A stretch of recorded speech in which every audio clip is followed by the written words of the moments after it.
Fireside chat. We're really excited. First of all, we want to apologize because we've had some extreme technical difficulties, and as you can see, typically we have certain visuals and music playing in the background. But today is a little different. We're going to be just very casual, talking to you about what's going on with our young people. And I'm really excited to have Tiana with me, who is an incredible social worker in the field in New York City that's doing great work. She's a mentor, she's a motivational speaker. And she's doing so much work with our kids and our families, really shifting the needle. And so I'm so grateful to have you, Tiana. Thank you so much for being here and for bearing with us through all these technical difficulties. No, I'm so happy to be here and I'm really excited about this conversation. So let's do it. Absolutely. So, first, I want to read your bio so people know who you officially are, and then let's jump Okay. into some questions. Sounds good? All right. So, Mrs. Washington is a licensed clinical social worker and founder of T Speaks New York City, which is an agency dedicated to bringing mental health and wellness to teen girls and women in underserved communities. Mrs. Washington is renowned.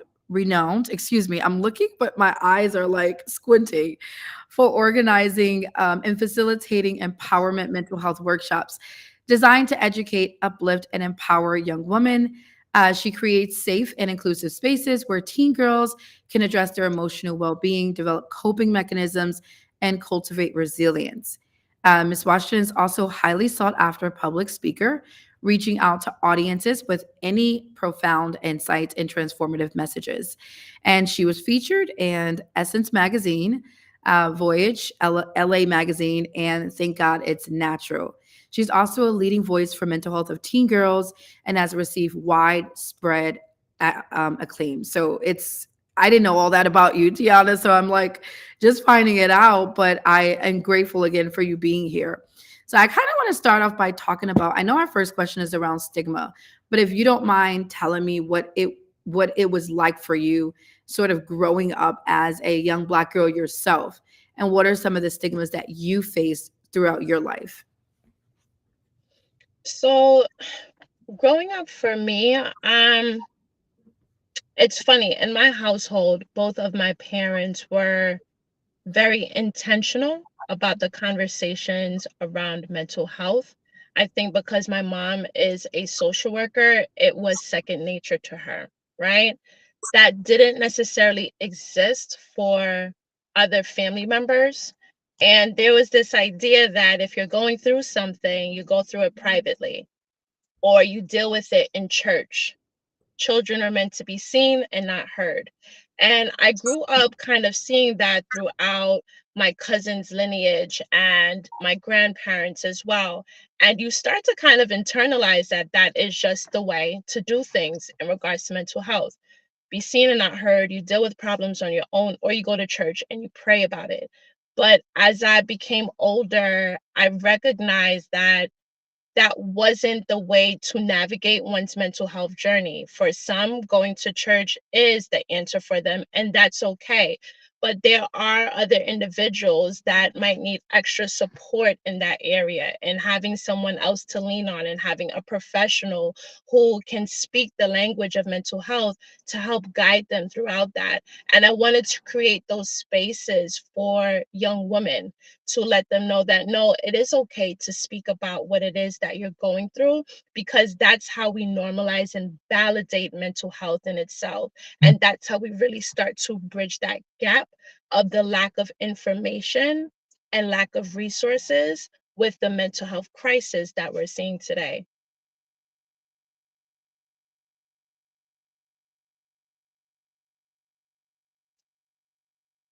Shaniqua, I don't know if my audio went out. I can see that you're It, speaking, but I actually can't hear it was you. mine. I apologize. It was mine. I Okay. muted myself by accident. But and just to piggyback off of that, when you talked about the stigma that we're facing with young people, the second question or a follow up would be, what does that look like today? A mental health crisis, specifically with youth, and if you can talk about it from a standpoint of adolescence, what does it look like? What are you seeing in your work? Well, when we think about it, just to backtrack a little bit, right? mental health has never been a celebrated topic or conversation to speak about. It just hasn't. It's often been met with ridicule, shame, judgment, and with that, when you couple that with some of the misconceptions and cultural mindsets that exist in some Black and Brown communities, that therapy isn't for Black people, that you deal with things in private or in the church, etc., etc., our kids are listening. And I think sometimes we forget that they internalize everything.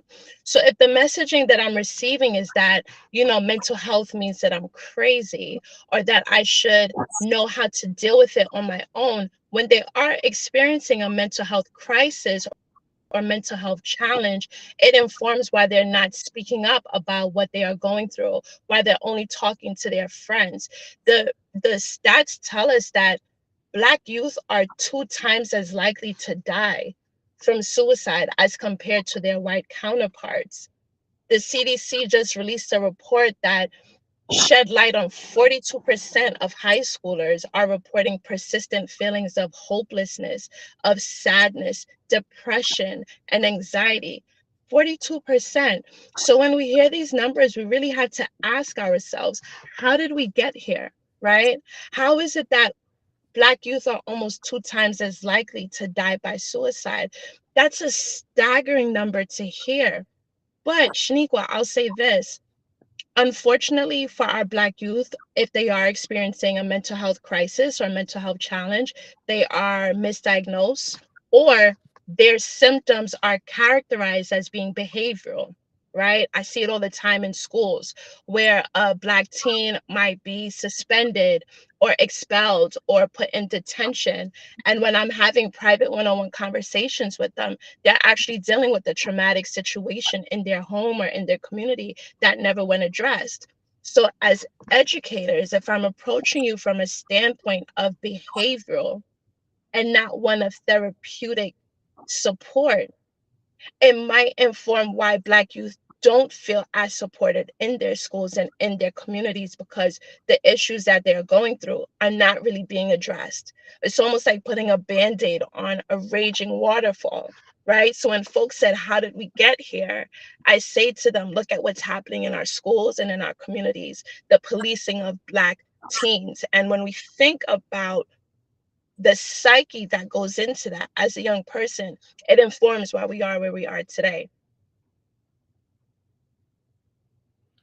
Yeah, no, Tiana, that was, and I think you cut off in the last few words, but I understood everything you said. Just piggybacking off of a few points, the one that really stands out to me is around education. I just had this conversation with someone yesterday, and what I told them is the Department of Education was never created to address mental health.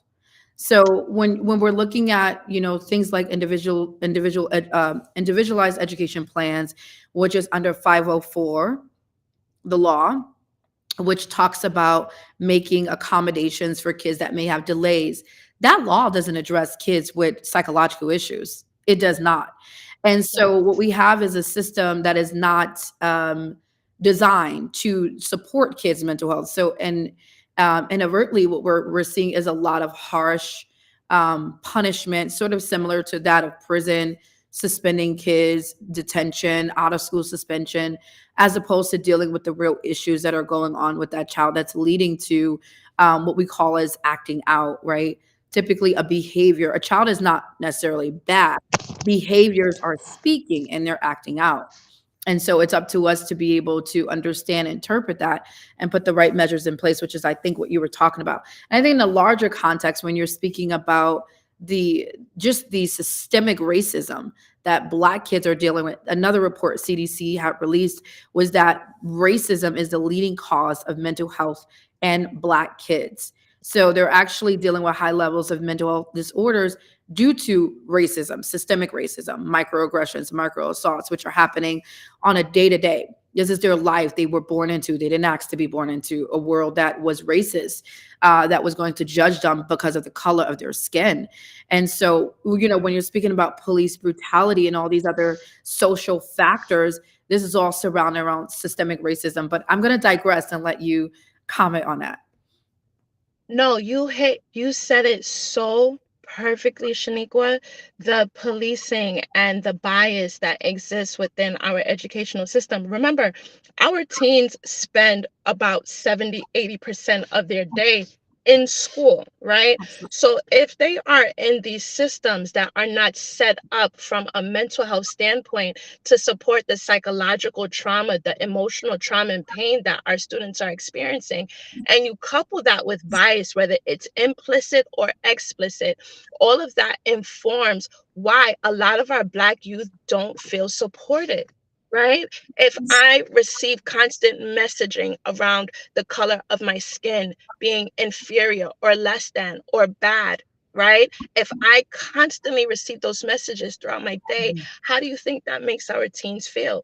And they may not externalize what they are experiencing verbally, but they do externalize that in other ways. And sometimes they internalize what they are going through. So it's important that we're very careful and intentional when we're talking about our adolescents in this population group, that we are intentional about the supports that we are giving to them, because quite frankly, it doesn't exist in the way that it should, right?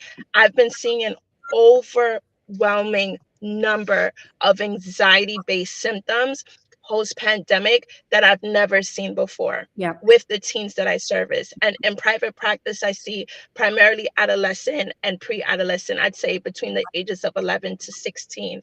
And can I tell you, across the board, one of the number one issues that I'm hearing from them is this feeling of isolation, body image, and self esteem, Yeah. and being over policed in their schools Mm. across the board. And it's heartbreaking to hear that coming from an 11-year-old who feels like I'm constantly getting in trouble for school for the same behaviors that my white counterparts are engaging in, but no one is looking at them. Yes. And I see this myself, right? It's not just hearing this in sessions with my clients, I see it for myself firsthand. So I'm so glad that we're having this conversation, because if there are educators and family members that are tapping in, I would encourage you to have these conversations when you do go to your child's school meetings. What do your mental health supports look like to support my child? Who are your go-to SEL supports in the school? Oftentimes you'll find that it's one guidance counselor for a Mhm. school of upwards to 3,000 students. I don't know about you, but those numbers don't add up to me, right? None. So these are conversations that we have to have in order to really address this youth mental health crisis that we're seeing. One last thing I'll say on that, Shaniqua, we are approaching 4 years out of the pandemic, Mhm. right? And I think because the pandemic has happened, what, almost 4 years ago, Mhm. people forget the damaging impact and effects that the pandemic has had, and particularly on our teens. The loss of structure in their school buildings, the isolation, Mm. not being able to see their friends, and pre-existing mental health conditions that were there before the pandemic have only been exacerbated now once the pandemic has died down, right? So I think all of these things in combination are just a perfect storm for the numbers that we see and are hearing about today. Yeah. No, Tiana, thank you for that thorough perspective and definitely sharing all of your sentiments. Just to piggyback off the parenting piece, if you are a parent, absolutely ask those questions. What are the social emotional supports that are available to my child in a school? And I would go a little further, especially if you are a parent in a public school or a community school. You need to advocate for the mental health services that your child needs. As I can tell you, don't leave it to the principal, don't leave it to the educators. If you notice that it's not in your school, take the look. If you're a parent in New York City and you want to advocate and you need help, call us. Reach out to iRaise. We will support you. We'll train you to be a parent ambassador so that you can learn how to bring these services into your child's school. Because the fact of the matter is, we leave it up to educators. Not to say that educators are not responsive, because they're incredible, they do great work.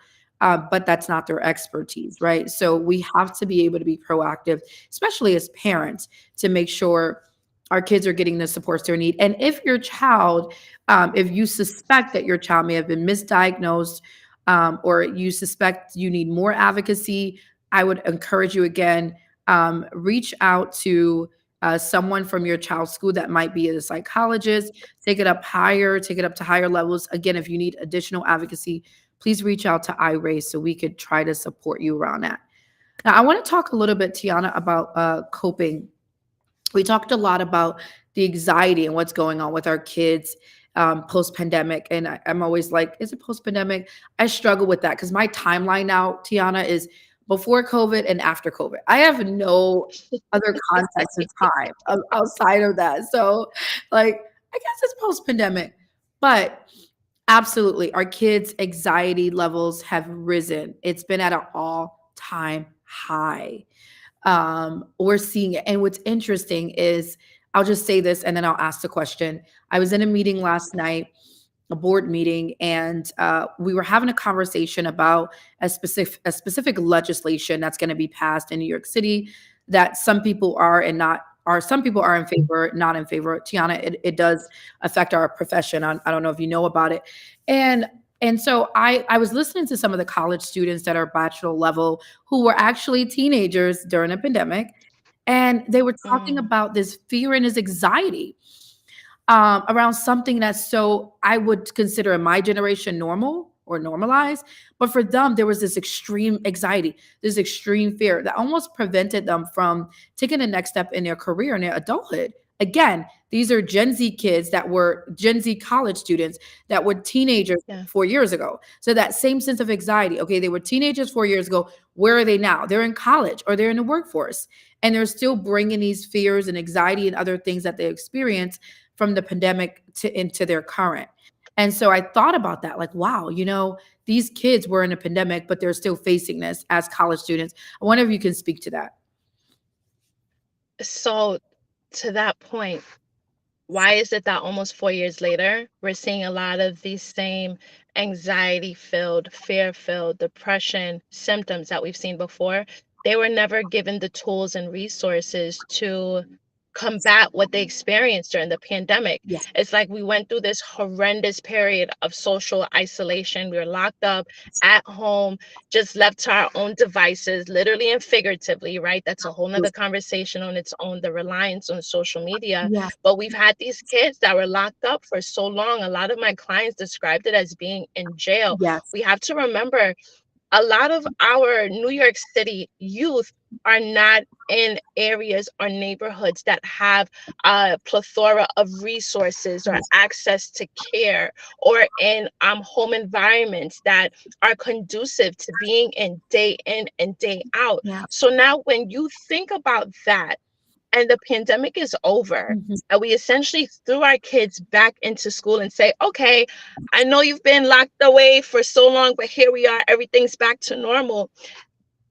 That was never their normal. Yeah. That was never their normal. Yeah. And in this new normal comes a lot of questions, mental health concerns, challenges that existed before the pandemic, were exacerbated during the pandemic. Yeah. And now we're expecting them to be able to just kind of navigate life as is. And it's just not possible, right? Mhm. I shouldn't say that. It is possible for some, but for many, they do struggle.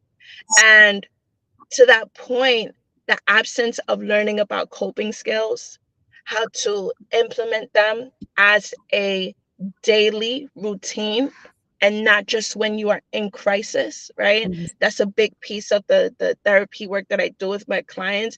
We can't just engage in coping skills when Yeah. our central nervous system is dysregulated and overwhelmed and feeling stressed out, because it's during those moments when it's really hard to access in our brain, what do I do right now? How do I calm myself down? How do I de-stress?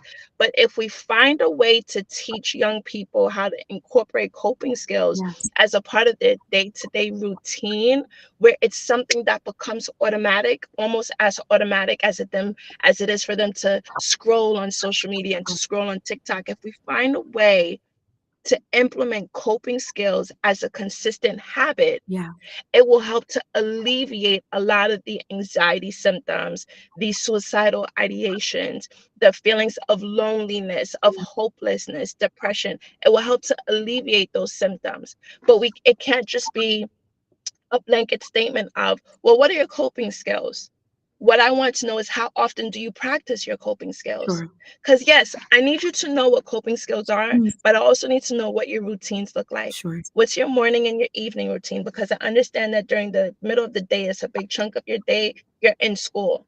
In the morning, when you're waking up and when you come home from school, what does your routine look like? Yeah. I saw a scary statistic where it was like, Gen Z spends about 4 hours minimum on social media a day. 4 hours a day minimum, right?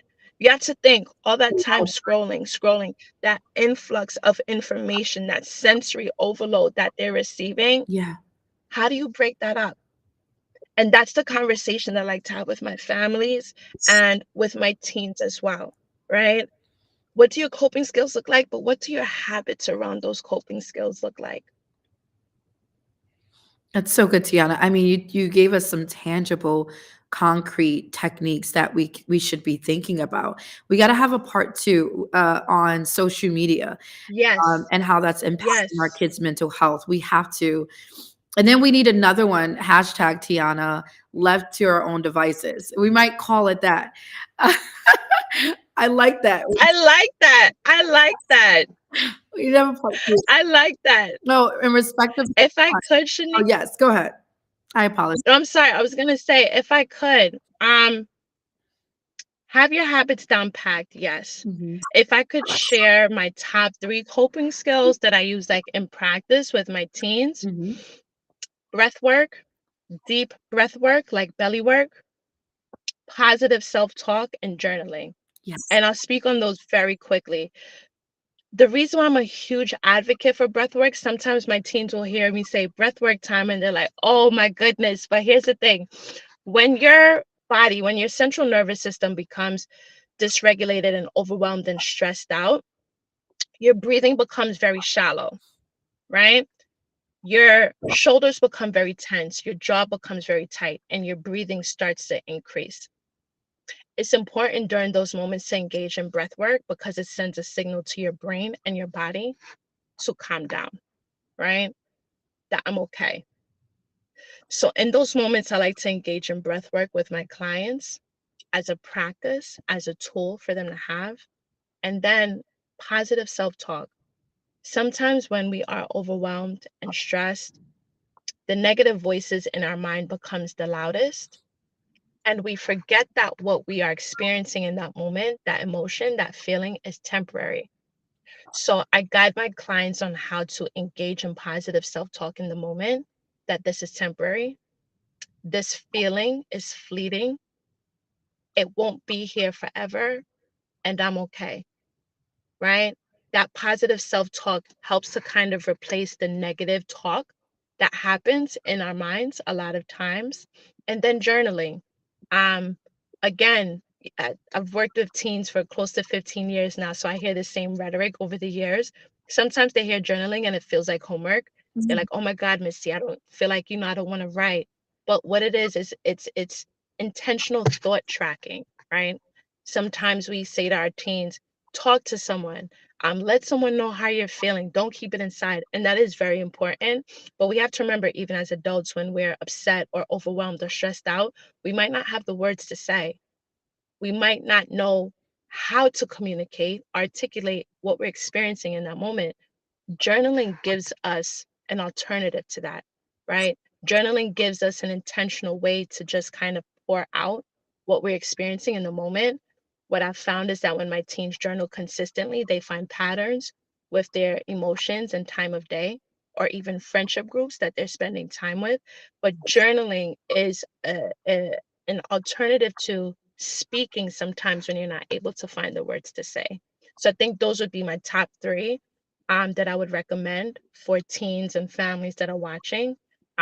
Definitely that deep breath work, positive self talk, and journaling. That was so good, Tiana. And thank you for that. Thank you for pausing and saying that because I think that was necessary to hear. Like, there are things you can do. Absolutely, we encourage you to also see a therapist. Um, I always say, if you're not feeling well, where do you go? To the doctor. So if you're not feeling emotionally well, you can go to a therapist, right? We have to normalize that. But I love what you said, those three techniques that you use, and not just for adolescents, but if you're an adult, you can utilize those techniques as well: breath work, um, positive self talk, and journaling. And that was so powerful when you talked about the negative voices that people tend to experience and hear in their heads. You normalize that, right? It's like, what? I hear no, negative voices. Yeah, yeah, you do. Let's normalize it. Let's be authentic about it, and then let's do something about it. And so I love that you provided those techniques. It's so powerful, Tiana. Um, we're coming to a And to close. your point, Oh, go Shaniqua, ahead. Yeah, I was gonna please. say, just last thing, to your point, let's also normalize not going to therapy. You don't always have to be in a state of crisis to go to therapy. Yes. And I it's something that I encourage throughout my workshops and when I'm speaking, because sometimes my families or teens might say, well, I'm not crazy or I'm not in crisis, so I don't really need to go to therapy, right? Mhm. But to your earlier point, if I'm physically ill or even just for maintenance, right? Sometimes I might just go to my PCP, my doctor, for maintenance purposes, just to get checked out and make sure I'm doing okay. Yep. Um, the same thing goes for our emotional health. Maybe I'm navigating a recent change or a recent move, or maybe my parents are getting divorced. Maybe I'm getting ready to go to college and I have no idea where to begin. Maybe I'm going through a recent breakup, even. There's so many life challenges that can happen outside of the crises realm that everyone can use support with navigating and talking through. So I just love that you mentioned earlier, just when I'm not feeling well, I go to the doctor. And I want your audience to promote that message as well. You don't have to be in a state of crisis to go to therapy. That's right. It's okay to go to therapy, even just to have another ear, someone to listen to and help you navigate, this thing called life. Tiana, I love what you said. And it just really quickly, and then I want to ask you about your business. What comes to me is this feeling of I need to be strong. I got to keep it together, and I'm not going to go and ask for help unless I am at the end of the ropes and unless I am breaking down. I think it's a culture, a larger cultural challenge that we deal with as Black people, and also I'm sure Brown people, but specifically I'm speaking on behalf of Black people, that we wait until the last minute. We wait until it's all hell is broken loose, right? Um, and that's not just mentally, but also physically, which is we see people with underlying health conditions. They wait until the last, when there's no hope, unfortunately, left for them, or until things have exacerbated in their physical and their body. We see the same theme with mental health. So, absolutely, I think we have to recognize as a people, we are not. It is okay to say, I am not strong. I am not okay. I'm not feeling good. I am not feeling my best. And normalize saying that. You don't have to always feel like I'm always at the top of my game. No, you're not. You are human. Correct. Normalize humanity. Correct. And normalize saying it in front of your kids. We don't like one thing that I really love about my parents. They were very transparent in saying, we had a rough day today. We're feeling stressed. Um, this is what I'm going to do to unwind. This is what I'm going to do to relax. Normalize those conversations with your kids so that the only narrative that they hear about mental health is not what they see in media or hear from friends, that if you're struggling with mental health, it means that you're crazy or X, Y, and Z. No, normalize that it's okay not being okay. Talk to your kids about, as adults, we have to protect and safeguard our children. I'm not saying for you to be transparent about everything, but be transparent enough in a sense that they know mom and dad don't always have it together, right? That sometimes we struggle too. And when we do, these are the things that we do, because now you're normalizing having that conversation in your home, and your teen might be more likely to initiate those conversations with you as well. That's so powerful, Tiana. Thank you for that. And I'm thinking about my own daughter and so forth. And I'm always asking, she gets mad at me because I'm always like, Genesis is like every 5 minutes in my house. Are you okay? He's like, Mom, oh, I'm okay. Oh, like, I'm sorry that you have a mother that loves you so much and that cares about you. And I'm like, okay, stop. You're just being overboard. Give her space. But I'm always in her space, like, are you okay? Are you okay? I'm always checking in. Well, how are you feeling? What are you feeling? She's like, Yep. okay. So, but just Yep. normalizing that. And this is as we're ending. I know you have a meeting, Tiana, but if you can just tell people about your T Speaks New York City, what you offer, and then how can people reach you if they're interested in booking you. Shaniqua, thank you for that time check because I could talk to you for hours. So really quickly, folks can find me at www.tspeaksnyc.com. tspeaksnyc.com. There's a host of information and resources there. I do have a private practice where I see teen girls virtually. We're actually in the process of expanding because we've received quite an influx of referrals, and to be able to meet that need we are expanding, so I'm very excited about that. On the site you'll also find worksheet resources specifically geared towards the mental health of teen girls, things around body image, coping skills, understanding stress, having a support plan in place. You'll find all those mental health worksheets on my website as well. And just, I mean, if you are an individual or agency that works with young people, connect with me. I'd love to learn more about what you do. That's incredible. And I didn't know you provide all those services, but please, if you are interested in Tiana services through mental health, getting resources, or booking her to speak, please go to her website. And again, that website is T Speaks NYC, is it .com? Yes. tspeaksnyc.com. And lastly, I will say Tiana is an incredible speaker. As she came to one of our events at iRaise and she blew the crowd away. The kids was like, more tea, more tea. I was cheering with them. It's like more tea. More. It was incredible. So please, she's genuine. She's an expert at what she does, loving, I mean, all everything in one, that package that you want. So please reach out to her. We're going to do great things in 2024 together. So we'll definitely have to talk more. And outside of that, thank you so much for your time. We appreciate you, Tiana. Thank you for all you bring to the Thank space. you for having me. Thank you for having me, I raise. We are family at this point. The work you guys are doing is beyond amazing. And I can't wait to see what 2024 has in store for us. Thank you guys so much for having me. Thank you, Tiana. We appreciate you. Absolutely, family. And thank you all to our watchers. Thank you for tuning in to today's Fireside Talk. We didn't get to say this earlier, but please lift this message up. Go ahead and share it. Comment, even if you're watching it below later on. Comment below. Let us know what you think. Let us know your thoughts. If you need help, reach out. We want to hear from you. We care about you. We want to be able to have conversations with you and be authentic. So thank you again all for watching. Don't forget to subscribe to our YouTube channel at iRaise.org, and also follow us on all social media platforms at iRaise.org. Don't forget to follow me as Shaniqua E. Moore on all social media platforms. And please don't forget to subscribe to our podcast, Elevate, on all major podcast platforms, whether Apple, Spotify, whatever you use. Please reach out and subscribe to our Elevate podcast. Again, we appreciate you all so much. We are at time. We will see you next week. We love you all so much. We'll be back. Stay tuned. Thanks, Tiana.